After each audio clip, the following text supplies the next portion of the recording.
Now to more stories. India's Prime Minister Narendra Modi has been conferred Ghana's highest national honor, the Officer of the Order of the Star, in recognition of his global leadership.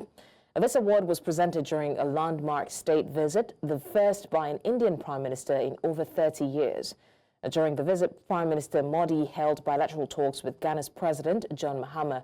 Both leaders discussed avenues to deepen cooperation and strengthen ties between their countries. The meeting concluded with the signing of 4 Memoranda of Understanding. Now, Modi is continuing his diplomatic tour and is en route to Brazil, where he will participate in the BRICS Summit in Rio de Janeiro. He is also expected to make a stop in Namibia before returning to India. Now, for more insight on this story, I'm joined by Blessed Sogah. Blessed is a journalist based in Ghana, and he has been trailing the story for a while now. Hello, Blessed. Thank you so much for joining us.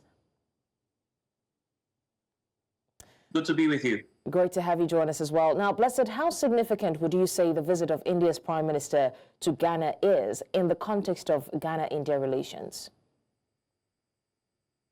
Well, Ghana has not seen such of high-level visits in the last 30 years. So 3 decades of no high-level state visits to this side of the world from any other Indian leader is the reason for which this has been widely celebrated and being welcomed wholeheartedly by Ghanaian officials, and also signaling the commencement of a new era that may heighten Indian-Ghanaian relations to a much more strategic level. Is the reason for which over the last 2 days, the Indian Prime Minister, together with his counterpart here in Ghana, John Mahama, the President, have all been dialoguing on ways by which they can improve such relations. Now, in your view, what are the key areas of cooperation between Ghana and India that are likely to benefit from this visit? Well, at the last count, bilateral trade has been surging. Over 1.9 billion United States dollars is the two-way the trade that's been taking place between the two nations. You take a look at the top 5 export destinations for Ghana, and India will feature key amongst that list. So it's the reason for which many see this as an opportune moment to build upon these figures and also the likely impacts that will yield for countries such as Ghana.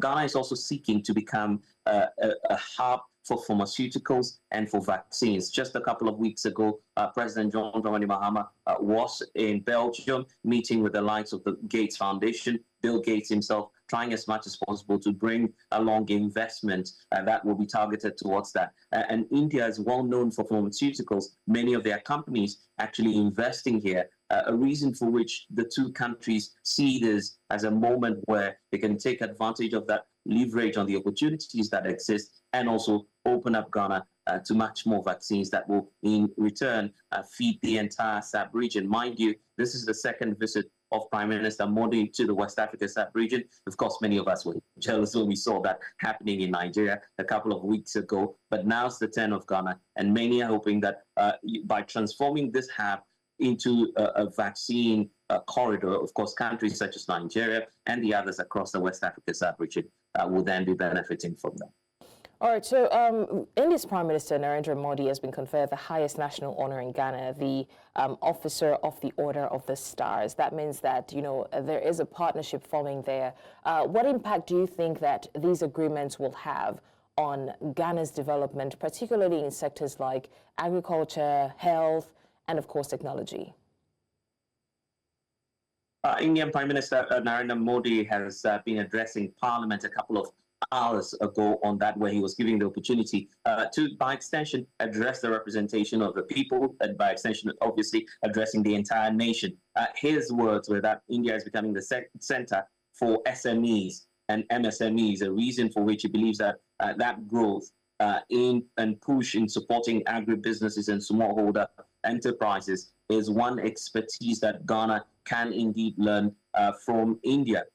Ghana has always been there, has tried to leverage on the partnership and strategic one we've enjoyed with India. Of course, the Prime Minister himself was recounting when now President, then former President John Mahama in 2015 visited India and espoused the whole vision. So it's like, you know, a rewind to, of course, what was envisaged back in 2015, where, of course, the dream is to have the partnership between countries such as India and Ghana to boost agriculture. But beyond that as well, he's looking at a whole continental approach where he's happy, first of all, in this address that he's giving, that the African Union is now having a seat at the G20. Mind you, from here, Prime Minister Modi is likely to be in Brazil for the BRICS Summit. And once that happens, it will, of course, be feeding into what will happen later this November as the world gathers for the G20. All right, thank you so much. So Blessed he's been laying Sogah. that foundation.